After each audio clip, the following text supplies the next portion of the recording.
how long does it take you to write a book and find out all this research you provide? Because you got a lot of classical history, and it's amazing all the examples you use in your book. It's easy for me to read the stories because there's so many different examples and different stories, and I think that's cool because I'm like a multitasker and I like to read different examples and ideas and whatnot.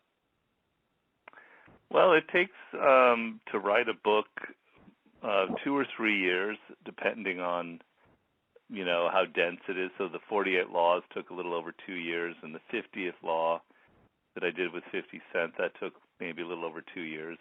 But the war book, which was a lot harder, took about 3 years, and my new book, Mastery, also took about 3 years. So I'd say anywhere from 2 to 3 years. It's a lot of work. You were a late bloomer, as you put it, right? You didn't really start writing until mid-30s. What did you do during the hard times? Like, I know you did meditation to help complete Mastery, right? It wasn't going to be on time, and you did it last minute. Yeah. How was that process? What's that? How was that process? Well, that was my last book, and the publisher was very worried that I wasn't going to finish it on time, and so they gave me a ridiculous deadline, basically to write almost half the book in 11 weeks, which just seemed physically impossible because it was the two hardest, most important chapters in the book, very complex ideas, and I was already exhausted at that point when they gave me the deadline. And so it was kind of like what I talk about in the war book of a death ground strategy. At first I said, no way, I can't do this. It's impossible, and I just was ready to give up. But then I decided I had no choice, because if I didn't meet the deadline, they could cancel or postpone the project, which would really be bad. So I just determined I was going to do it.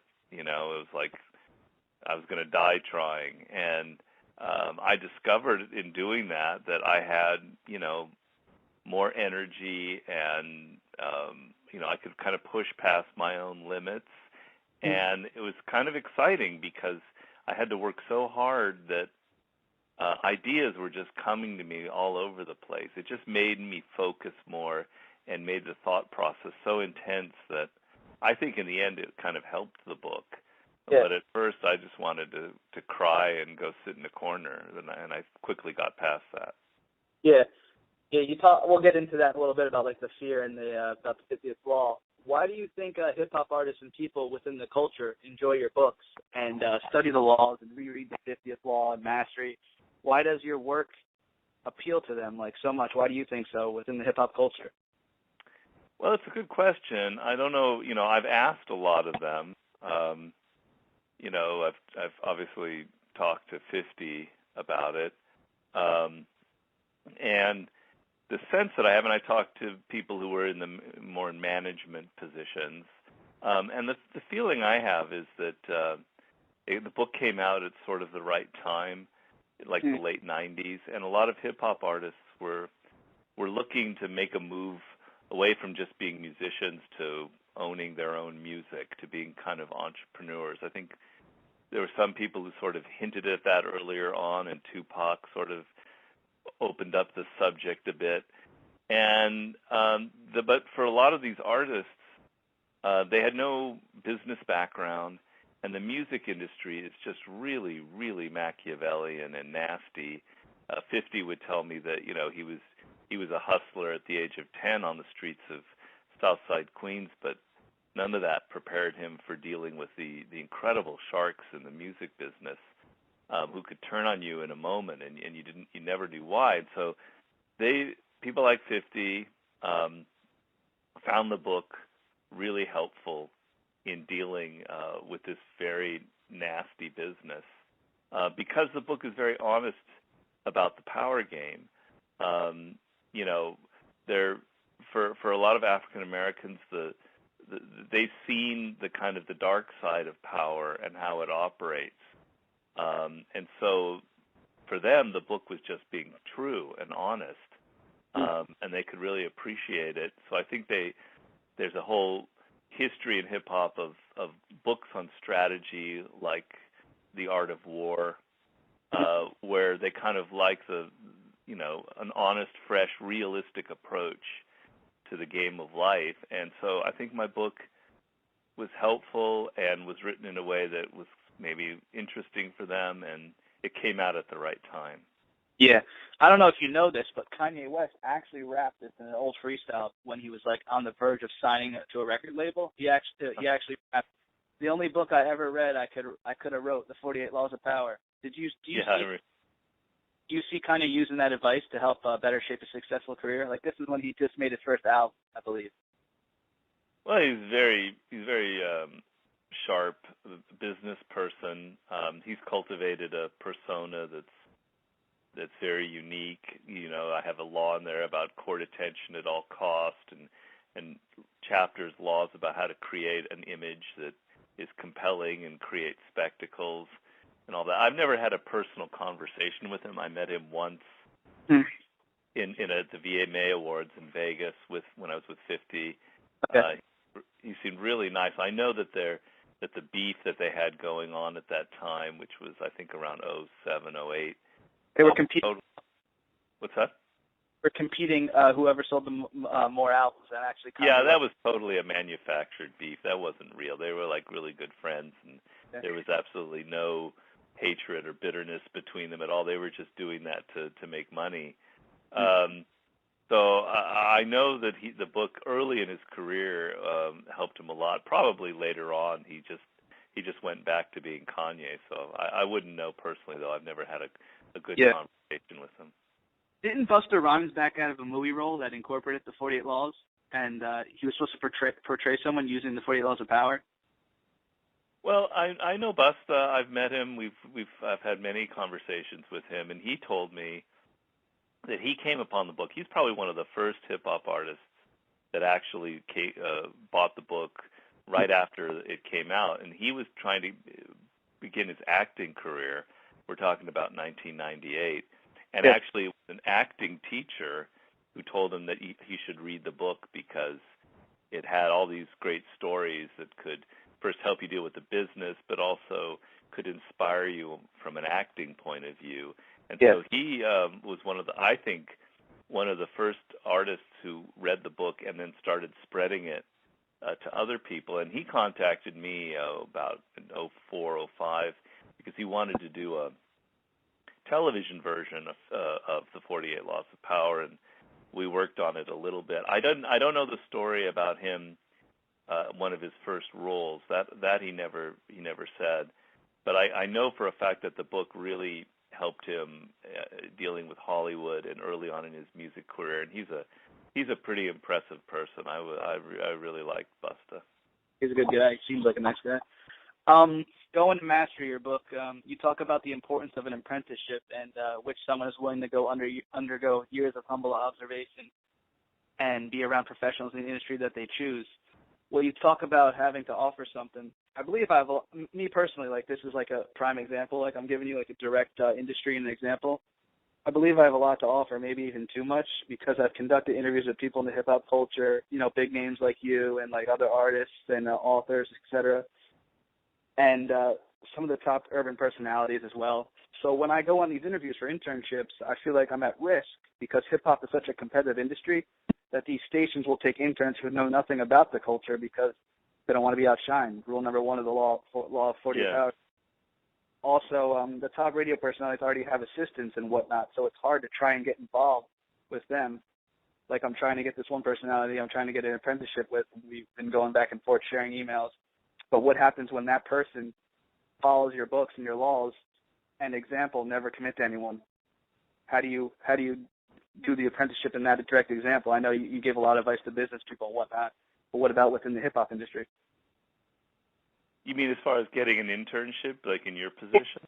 Or an apprenticeship in my position, because say if someone follows all your books and all the laws and stuff, how can anyone make advances if they know all the moves and they know not to be manipulated or be used? And example. I mean, the new book, Mastery, I lay out a path, a process for you that's pretty universal and would apply to anything in the music business or rapping, or if you want to be an artist. I was actually sort of inspired originally in creating this sort of process that I detail in the book by 50 himself. But it really depends on who you are. So the first chapter in Mastery is about discover your calling, what you were meant to do in life. And in your case, then, you have to sit down and you have to put pen to paper or think it out or record it somehow of what it is that you think you were meant to do, what it is that you love. Are you meant to have your own radio show, to start your own magazine, to be interviewing artists? Do you want to get into the actual business itself? It depends. Based on that, where you decide this is where I feel the most passionate about, where I feel I can, my skills and who I am. This is the right goal to set. Like at the age of 30, I want to be doing this. Once you know that, then you got to make some decisions. Like, where can you learn the most to get to that particular goal in 8-10 years? And interning at a small hip hop business, a magazine or something like Rap Genius. I happen to know the people at Rap Genius. They're pretty great. Where you're going to get like an overall intensive education about who's who and how the business works, and you'll be able to kind of tighten up your interviewing skills. I mean, what you want to do is you want to have some fun. You want to explore. Your 20s are a time for kind of adventure and discovering what you like and what you don't like. So given the kind of broad idea that you want to be in hip-hop as sort of a journalist, you choose you're going to go and try 4 or 5 different jobs and develop skills and expand your contacts. And if you do it, if you play it right, in 8 years, what you'll be doing is you'll be starting your own site, and all that. So it just depends on what your goal is, what your strengths are, and all of that. We'd have to have a nice long conversation before I could really give you some details on that. Yeah, that could be said for another time. But for just the starters, I started a radio show. I interviewed some people who, a normal college station wouldn't get those type of people. I reached out, did my research, and also I have a website. But just starting out, within a year, it's not a long process. It's just something I did, and I love doing. Yeah. So I could. But so you're doing the right thing, because I tell people the best way to learn is to start your idea, whatever it is, if it's a business or a website.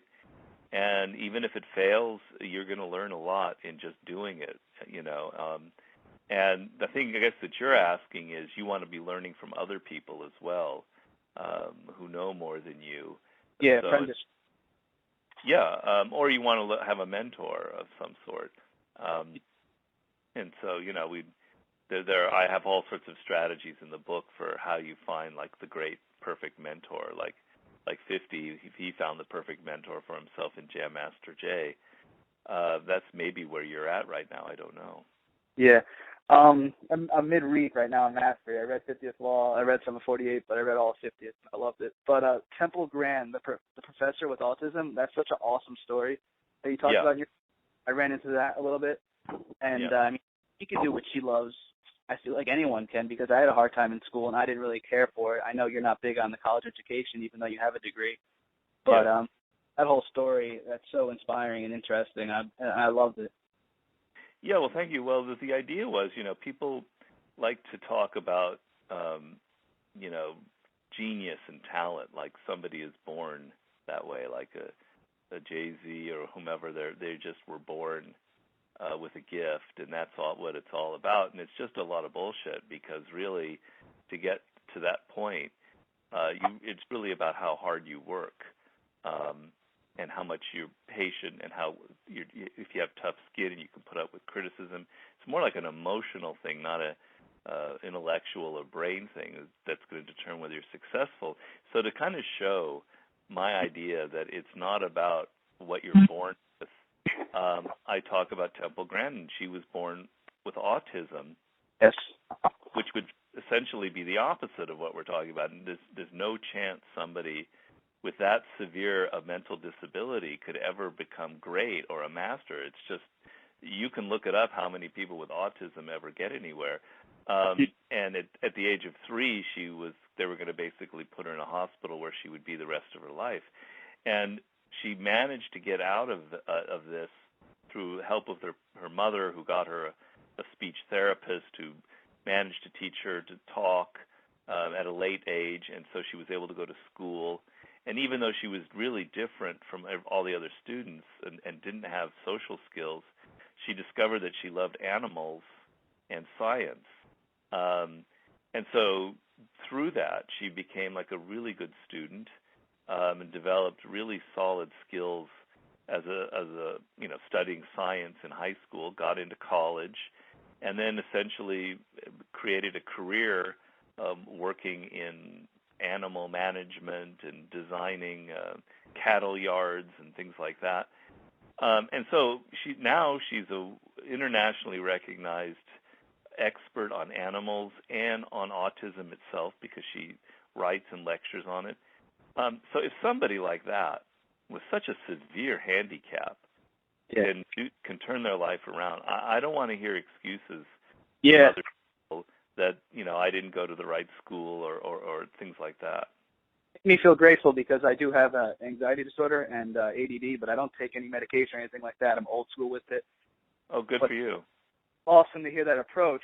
And going into my next question was about, how do you feel about people relying on medications when nervous or down? Does it affect the people in a negative way? Because I know in 50th Law you talk about fearlessness, but you don't want to be too fearless, So, well, I mean, it's a great question, and if people have a real disorder, I know, I hear that medication can really alter your life for the good.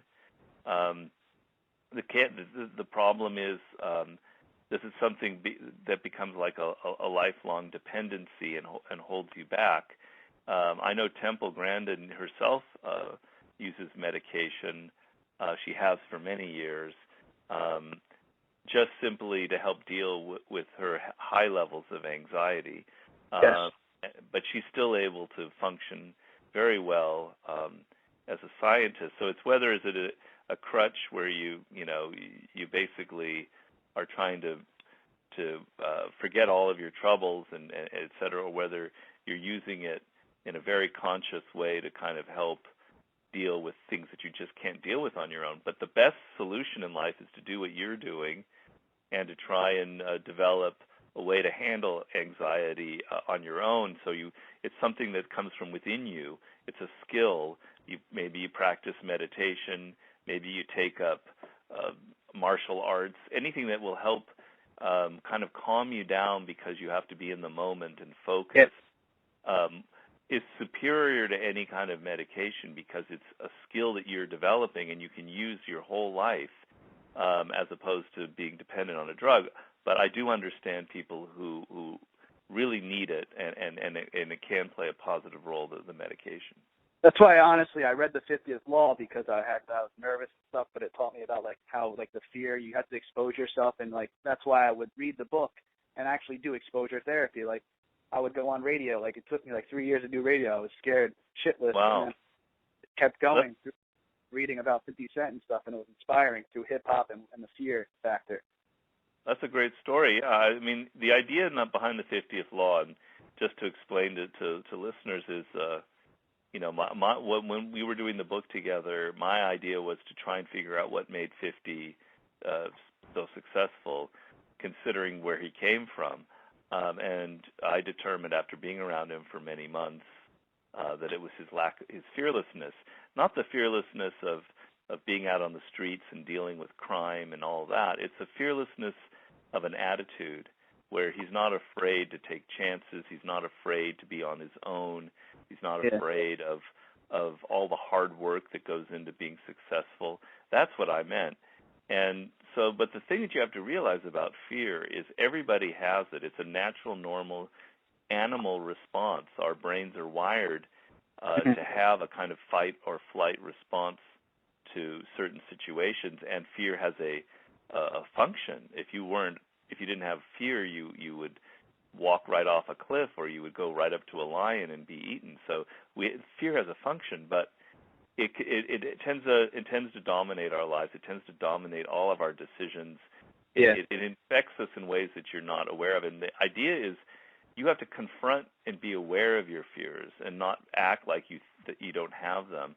Once you're aware that you're afraid of certain things, then you do what you just said. You literally can expose yourself to them to realize it's not as bad as you thought it was. This pertains to regular phobias. I used to have claustrophobia. Couldn't get in a crowded elevator. Airplanes were kind of not so great, and I just forced myself to go into those situations and realize my fears are just not real. They're way out of contact with reality. So it's a process of being aware that fear is infecting your life right now, and how you can confront it and overcome it. Yeah, and you talk about genetics too. How they don't matter with your profession, meaning someone's father and mother can have an awful job, or not have done something worthwhile, but a kid could grow up to be a scientist, or a kid could grow up to be 50 Cent. Yeah, I mean, it's pretty much demonstrated science-wise now that there's no correlation between genetics, your parents, their IQ, and your possible success in life. There are examples of people who were born to college professors and their children end up being very brilliant, but there are infinitely as many examples that can't be explained that way. There are great scientists in the 19th century, et cetera, who were born to extreme poverty, whose parents were common bricklayers and blacksmiths, and they became incredibly successful. And I interviewed 9 contemporary masters for my new book. I also, talk about a lot of historical ones, but I did interview 9 contemporary, including Temple Grandin, and there was no correlation. Some of them came from good backgrounds, some of them came from terrible backgrounds. So there's no way to connect genetics or heredity with actual real success. I mean, you take someone like 50, never knew his father, so we don't know who his father was, but probably not up to much good, especially what 50 knows about him. And his mother was a hustler who was murdered when he was 8 years old. So how do you account for where he ended up? He does say that his mother was a very ambitious, aggressive woman, and maybe his energy comes from her. That's possible, but the intelligence that he has, because he's a really smart guy, there's no way you're going to find that genetically. So really, what it is something having to do with your level of desire and your clarity about what you want to do in life, choosing the right career and being emotionally connected to your work. That's what's going to make you successful, not your parents' IQ or what university you went to. Yeah. So how can everyone and anyone overcome the odds? Because you believe that. You believe in that with mastery. You said that anyone could do what they love and become a master, bigger than the passion, become a master at it. And look at all the people who are unhappy, though, sitting in the cubicle all day, hating their job. I mean, you had those years, too, when you were in your 20s or 30s, but finally you found what you love to do. How does one really overcome the odds, though? Well, it depends on where you are in life. I mean, if you're 18 or 22, it's pretty open. You've got a lot of opportunity. If you do when we talked about your life, and if you want to go and be a journalist dealing with hip hop, for instance, you've got some what I call like a framework within which you can explore what you love and find out what it is exactly you should be doing. I loved writing since I was a kid, and I knew I wanted to write, so I explored. I tried journalism, Hollywood, television, novels, and then I finally discovered it through a book. But if you're older and you've got a really bad job, it's a little different. So what I tell people is, let's say you've got a really bad job, and you have a family to support, perhaps. You don't want to quit. Everything has to be realistic. I don't write books that are not practical. But what you want to do is you want to take some time to yourself And instead of your free time being devoted to playing video games or watching movies, etc., you've got to spend some time first and foremost thinking about who you are and where you want to go in life. Eventually, in 4 or 5 years, I want to be making this change in career-wise and getting out of this job I have. But who are you? What is it that you love? What is it that you hate? Once you determine that, then what you've got to do is figure out how you can, in 2 years' time, quit this job that you don't like and go segue into something that's more interesting. You're not going to suddenly quit a job at a fast food restaurant and get hired at, as a journalist for a hip hop magazine. It's unrealistic. But in the time that in those 2 years, you're going to just tell yourself, I'm going to learn some skills on my own. Instead of wasting my time, I'm going to take an online course. I'm going to go to night school. I'm going to develop some kind of skill, 1 or 2 skills in my free time, with the plan that in 2 years I'm going to quit. Once you do that, once you decide what you want to do, and you make the choice that you're going to learn some things that are going to help you go in that new direction, so everything changes. You suddenly you can put up with a bad job because you have a plan. It's not hopeless. You know you're heading in a direction. You know that in 6 years things will change for you. You're going to start your own business or whatever it is. And with the internet and now you can learn all kinds of amazing skills very cheaply and very quickly. You could take business classes online, etc.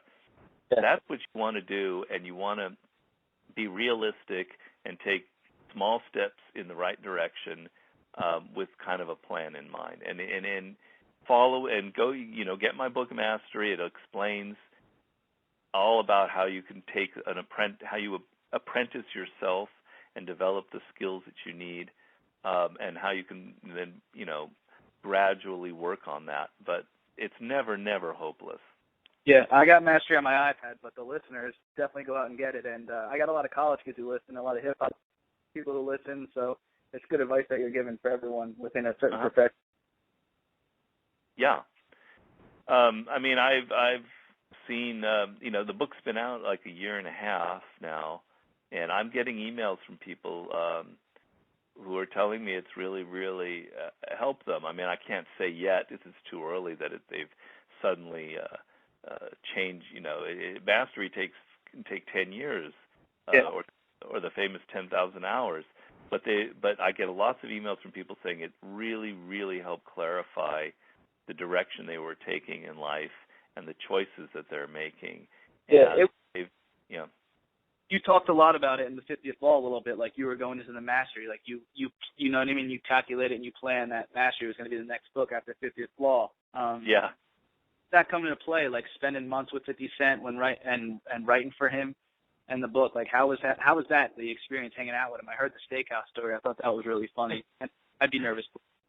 Basically I met 50 first time in New York in the back room of a steakhouse, and I was a little bit intimidated because I didn't know what to expect. He seems like he could be a very threatening guy. He's got that thug kind of aura, and he was there with his kind of entourage. His son was there, and his son's pretty impressive. Back then he was maybe 10 years old, and he had all this bling, and I thought he seemed like a prince to me. He was just had this royal air about him, and he was there with all his entourage, and I was by myself. So I felt like a little intimidated, but he's a really, really nice person, very down to earth, very little ego, which is sort of surprising. And he actually was listening to me and talking to me about war and strategy, because he's really into strategy. And so hanging out with him was a great, great experience. I had things that I'll never forget. I'm hanging out at his house, the one that Mike Tyson built, which is a very weird, interesting place, with all his friends, and going to Vegas, traveling to Vegas because that's where he was going a lot at that time, and going to some very weird parties. Floyd Mayweather Jr.'s mother's birthday party out in the desert near Vegas. Oh man, that was something I'll never forget. And just watching him as a business person, he'd go into meetings, high-powered meetings, and he had a real way of kind of commanding a room that really impressed me. I also saw like there was a crisis where he was going to release a song from his new album back then on the radio, and it got released on the internet first, and everyone was freaking out, and he just turned this around. I have a chapter in there about turning shit into sugar. He did that right before my eyes. I was very impressed with him as a business person and just as a human being. Even my mother was seduced by him, and she's the most un-hip hop person you can imagine. That's funny. He actually has a new album coming out this summer titled Animal Ambition, and his music is kind of usually, because, he was kind of in a rut for a little bit. Like, he couldn't rap about the same stuff he was rapping about on Get by Trying. But his music has been sounding better lately, and he's performing at Summer Jam in New York City, so I'm excited to hear him perform. That's great. I mean, the thing about 50 is it's weird because he would be doing all kinds of mixtapes, just the things that he would improvise, and he would play them for me in his car, and they were unbelievably good. And then you would get to the record, and none of that would show up on the record. They would do all these heavily produced songs that just didn't feel like him anymore. And so maybe he's going back a little bit back to his roots. Yeah. Kind of, which would be a good thing. How do you feel about his current situation where he has some issues with his old rap crew, G-Unit, Lloyd Banks, Tony Ayo? They don't speak anymore, and it's gotten weird lately and awkward where they don't even communicate or talk or make music anymore. Well, he was already having problems with Banks way back when I was there. That was already happening. I think it was fairly public, so that doesn't surprise me. Tony Ayo, that's a little more surprising because they were pretty close. But he's a character, and people have egos. I was there when I was there. It was all the whole game issue was going on, and a lot of people. There's the law number 1 about never outshining the master. Well, 50's the master, and he has an ego just like I do, and anybody does. So he likes to maybe be the king of the crew, and some people that works well with, and some don't. But I could say a lot of people use him, and so it's not all just him being kind of like a king. A lot of people. They use him and they don't do the work. And that was a major complaint that they would he would sign a deal with them, and then they would expect him to come in and just do all the heavy lifting and put his name on it, and then it would sell. And so a lot of it I think is a mutual thing where he resents people who don't work as hard as he does, and other people resent the fact that they think he's kind of keeping them in a lower place. Yeah. So I don't know. I don't know how he's gonna. Maybe he needs to find like a new group of artists for G. Yeah. It seems they didn't pull their weight in issues like that, and also Lloyd Banks, as you said, didn't want to be like the 50 Cent.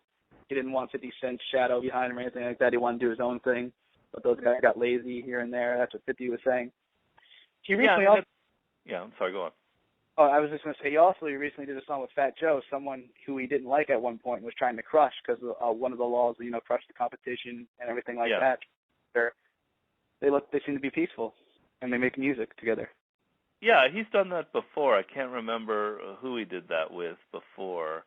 It doesn't come to mind. I mean, he obviously hasn't and won't do a record with Ja Rule. That makes sense, but. Fat Joe, and he's following one of the laws of power, which I know he knows about, which is about learning to use your enemies, being worried and afraid of your friends because they're the ones that are probably going to turn on you, which is what has happened to him a lot. So it's a very powerful strategy to suddenly turn around and decide to work with someone that nobody would expect. And the thing is, he's very strategic. Yeah. So a lot of these beefs are kind of chosen for a good reason, like to sell records with someone who he knows he can kind of toy with, and just as much deciding to now work with someone who was his former enemy. It's all strategy. Yeah. Play a sucker to catch a sucker, one of 50 Cent's favorite laws from the 48th. How do you also popular within the music industry and hip hop culture? Well, the reason he likes that law, and a lot of the other artists do, is when you go into a meeting, when you're dealing with people in the record industry, they assume that you're stupid. Particularly as an African American artist, they think that all that you want is the bling, the fun, the cars, etc. So they're going to screw you with a contract in which they'll give you some upfront money, but they're going to own all your music. That was back in the day. It's changed a little bit now. Yeah. So they start with the assumption that you're naive, don't know the business, and they can screw you. And so a lot of these artists, and 50 loved it, is just kind of playing that role a little bit, acting kind of stupid, and then getting them to sort of commit and show that they were planning to sort of use him, and now turn the tables on them. So he would go into a meeting in which people would expect him to be threatening and emotional and not very bright, and he would just sort of play like kind of dumb and get them to do something, and then now he has like a way to turn the tables on him. I know many cases where he did that on small levels and on big levels. Many of his movies. It's probably one of his favorite laws. Yeah. How many of your own laws have you broken? Like, do you go around all day and like think to myself, oh, I'm breaking this law, I got to remember this strategy, or do you just like live your life? Like, it's kind of hard to remember or to like know when to use this law or when to not. You know what I mean? Like, I make notes in all your books and like highlight certain things because I forget stuff. But the stories that you bring back into history and stuff help me remember that, like Temple Grandin or like Einstein, whoever you talk about. But do you ever break your own? Yeah, I mean, I tell people, like they say, could anyone practice all 48 laws? I said, no, you'd be like a monster. No one would want to be around you. You wouldn't be a very nice person. Certain laws are going to fit you, who you are, fit your circumstances. Sometimes it's great to court attention at all costs, but for other people, where you are in life, it would be just a disaster to do that. So, of all the laws, there's probably over half that I've actually encountered and been aware of and maybe used in my life, maybe a little bit more. I've never crushed my enemy totally because I don't think I really have enemies, at least as far as I know. But other laws I'm very much aware of. Laws like formlessness is something I use a lot, or create compelling spectacles, or enter action with boldness, or recreate yourself. I never try and stay the same or have my books just be imitations of the 48 laws. Each book is something new and different. Yeah. But I've also violated some of the laws because I'm a human being and I'm not perfect. So law number 1, never outshine the master. Before I wrote the book, I had 2 very big examples of that happening to me where I outshone them and I suffered the consequences. So there's some of the laws I have violated in my past that I've learned the hard way. It's funny because you write all these cold books, but you seem to be a warm-hearted gentleman. Like, you know what I mean? Like, you talked about how you actually you're very emotional deep down, and you got walked over like in Hollywood and in life, just like most people have. So it's like you kind of root for the underdog, and you use these laws to like take over the people who are the cold assholes, So that's why I was reading it and like researching and found it to be so cool, because it's helpful for people who are like warm-hearted and like nice people, because like, you know what I mean? Sometimes they finish last. Yeah, that sort of was the justification for the book, because I'm personally like that. I mean, I entered the work world kind of a naive person who thought everything would be great, and if you worked on a magazine or something, everybody was interested in creating a great thing, and it was all about the work, and it was just not the reality. The reality is there's ego, politics, and ugly people out there. Let's just be honest about it. And what irritated me the most was it working in Hollywood, where it was pretty overt that everyone was really after power, and there's just so much egos. But no one wanted to talk about it. It was like, oh, it's just about creating a movie and culture and art, and so, which was just a lot of bullshit. So half the reason I wrote the 48 Laws was to say, this is what really happens. No one's writing books about this. No one's talking about it. But when you close the door behind the vice president or president of a company, this is what he or she is actually doing. And from the point of view of someone like myself, who was a bit naive, you need to know about it. You need to have your eyes open. For instance, there's a pretty nasty law in the book about get others to do the work but always take the credit. And that happened to me, numerous times in Hollywood, where I do all the work and they'd put their name on it. And I wanted to show people that this is what happens, and you need to be aware.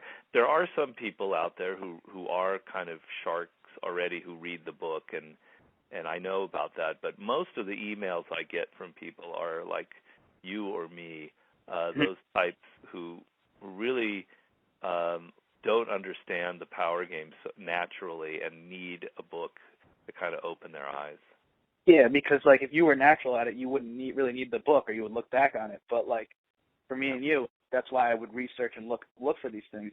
Try to make it. That's why the underdogs, Kanye West, Jay-Z, Nas, 50 Cent at one time were reading this book, because they knew the industry was shady. Yeah. And although, you'd think of 50 or Jay-Z or Kanye as kind of tough, street smart, aggressive guys, in fact, they're not really prepared for the stuff that can go on in the music industry, where people are very aggressive, but they hide it, because all that 50 knew was people who don't hide their aggressiveness, and you can almost see it coming, and you take a response. But how do you handle people that pretend to smile and love you and think you're great, and then at the same time screw you?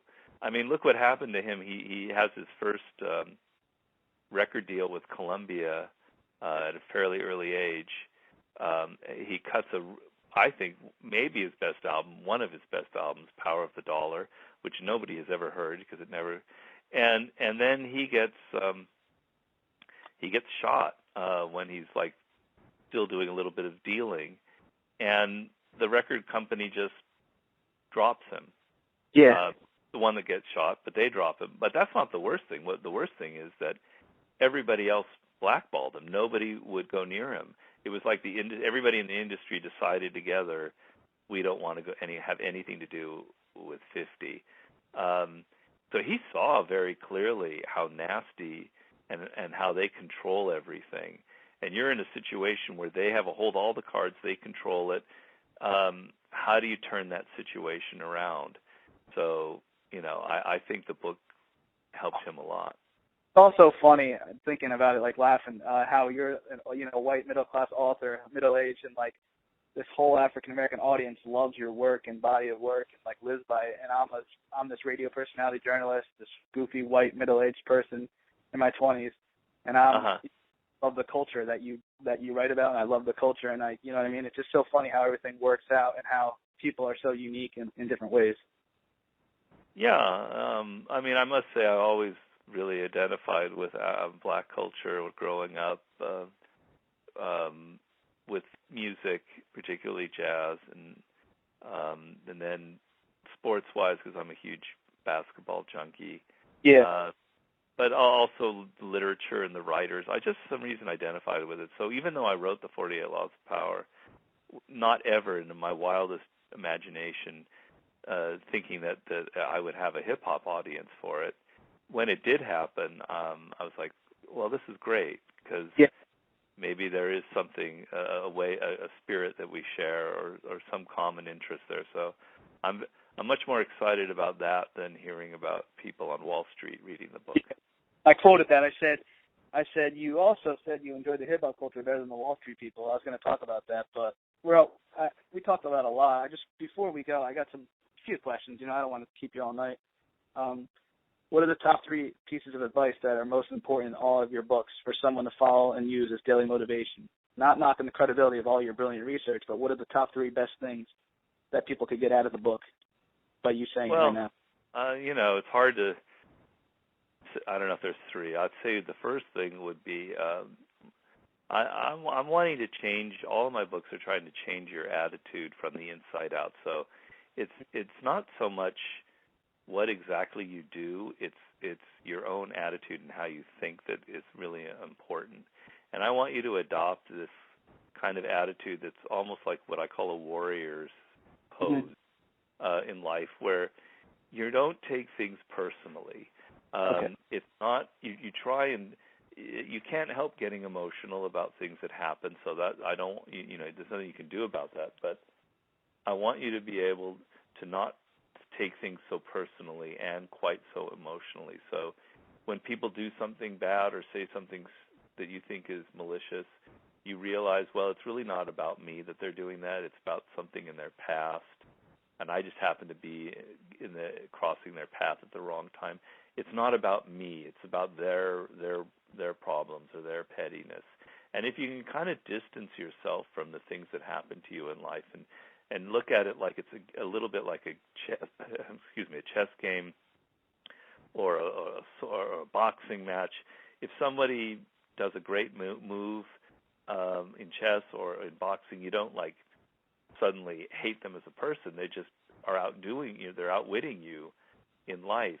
So you need to get better at it. I want people to not be getting so emotional and personal about things in life, because what it does is it ruins, it drains your energy. It makes you make decisions that are very irrational.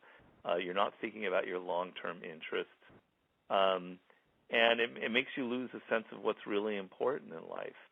So most important, the most critical thing in my books is being able to look at yourself and events with some distance and controlling all of that emotional response. Is probably the most important thing. The other thing is, I'll just give 2 because otherwise 3 is too much, is the game in life is not to be liked or to love, to be loved. And that's where a lot of people go wrong. They go to the workplace, whatever, and they go, God, I just want everybody to like me, and I'm going to try really hard to do that. And that's not what life is about or work is about. What you want is that people need you. They're dependent on you. They can't get rid of you. You're the only person in the world who could write that book or start that website. And therefore, to fire you is just not possible because it's too painful. You're the only one. That's what you want to. That's your goal in life, is to make it so people need you. They don't love you, because if they love you, tomorrow they may not love you anymore, because love, you can't control that. And without even knowing why, suddenly they don't like you anymore. And where are you then? But if they need you, everybody is very pragmatic and thinks of their self-interest. They're not going to want to get rid of you because it's too painful. And it's the same in the whole game of life. If you have a skill that's unique, that's just based on all of your experience, you're going to write your own ticket in the world, because there's always a need for somebody who's different and skilled. So those would be the 2 things that I would say. Good advice. I definitely broke some of the advice you gave, like being emotional and whatnot would get rejected for internships or job opportunities and things like that. And also, I've wanted people to like me or love me before. I'm sure everyone has who's listening, and things to learn, but they do take some time, and it's definitely amazing advice. Okay, so that's good to hear. So what is next for Robert Greene? I know you're in the process of writing a book. And well, basically I'm taking a chapter in mastery and expanding it into a book, and the chapter was on social intelligence, and I was trying to tell the reader it's not just being brilliant at what you do and being technically competent and being an expert. You also have to know how to work with people. And because you could be the greatest software writer in the world, but if people don't like being around you, you're never going to find the funding for your business. So you need to have social skills. And I talk to the book about the two parts of that skill, which are being alive in the moment and reading people and being very sensitive to the signals they send, and then having a very solid knowledge of human behavior and human nature. I'm going to write an entire book on that. It's provisionally called The Laws of Human Nature, and I'm going to give you the keys to really understanding the behavior of people around you, because often we don't understand why somebody reacted the way they did. Why aren't they returning my phone calls? Why are they suddenly acting like my enemy? Why are they not cooperating? What's going on? You're always, day in and day out, you're thinking, I really don't know what's going on in that person's head, and it can drive you crazy. Yeah. I'm not going to be able to solve that for you because people are mysterious, but I'm going to help make it easier for you to have a better sense of what might be happening in their head and how to decode their behavior and act on a more rational level in dealing with people. So that's sort of my new book. It seems like a good concept, and I'll obviously buy it because I have most of your books. I got to get the war one. I don't have that one though. Well, that's a very important book for anybody in business, because, and I mean any kind of business, even if you're an artist, because it's a book about pure strategy, and it's sort of my version of the art of war, but at a very practical level, and how you could become a superior strategist in life. You could literally use the art of seduction to get women. Well, or women can use it to get men, because I made the book, go both ways. That, but it's not a book for pickup artists. In other words, it's not. You can use it that way, but it's not really designed for it. It's not designed for one-night stands. It's designed for making someone really fall in love with you or kind of cast a spell. And it can be used to pick up women, that's for sure. But really, I'm talking about seduction on the level of also marketing and politics and seducing the people that you work with, so that and all these other aspects. So it's more the psychology of seduction.